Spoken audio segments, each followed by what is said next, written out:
JV to you. The terror group is thirsty for American blood. ISIS beheading an American journalist, killing Christians, and virtually taking over 2 countries. And just months ago, as ISIS was seizing Fallujah, President Obama calling that same terror group JV, as though they were of no consequence. But today, White House Press Secretary Josh Earnest desperately trying to explain away that president's JV remark. The president was not singling out ISIL. He was talking about the very different threat that is posed by a range of extremists around the globe. Many of them do not have designs on attacking the West or attacking the United States.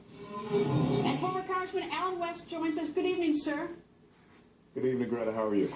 Good. Let's start with the wisdom of calling ISIS or ISIL or anybody else that's doing terrorism in January as JV.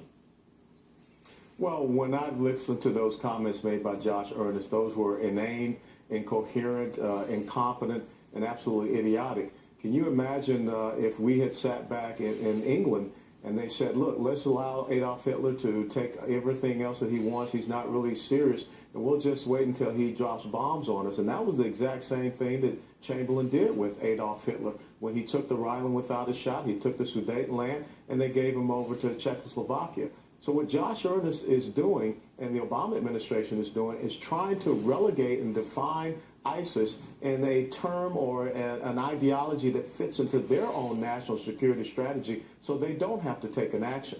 And if I were our allies in the Middle East, such as Israel, Jordan, Egypt, and also the UAE, I would be very nervous, as well as the people in Europe who are going to start seeing this terrorism exported. I'd be very nervous about the statement that this administration just made.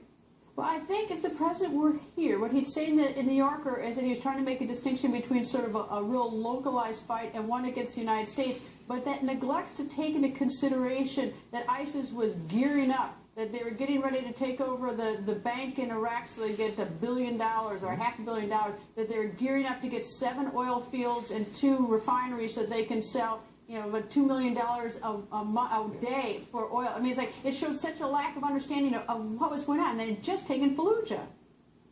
Well, it's not so much of a lack of understanding. It's a dismissal because they don't want to have to contend with this enemy.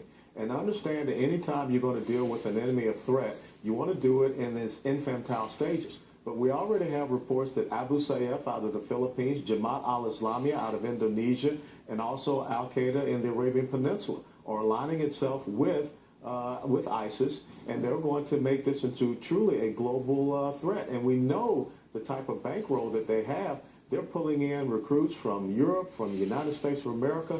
So if we are going to defeat ISIS, we have to do it now. We have to attack those logistical support bases. And we can't have a president that's telling the world what he is not going to do. We have to do the things that are necessary because the enemy has a vote.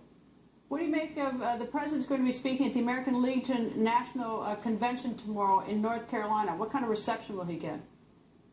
Well, it will be interesting because this is what we know. The President of the United States of America has taken the Army back to 1940 levels prior to conscription. The United States Marine Corps post-World War I levels. The United States Navy, the same levels as 1917. We have the smallest and oldest fleet for the United States Air Force. And we have a United States Marine still sitting in Mexico. So with that being the backdrop, as well as the lies that this administration has told as far as the VA scandal, I don't think he should get a warm reception. And I think it shows a lot of bravado and chutzpah for him to want to go and address the American Legion. Well, we watch, see what happens tomorrow. Congressman, thank you, sir.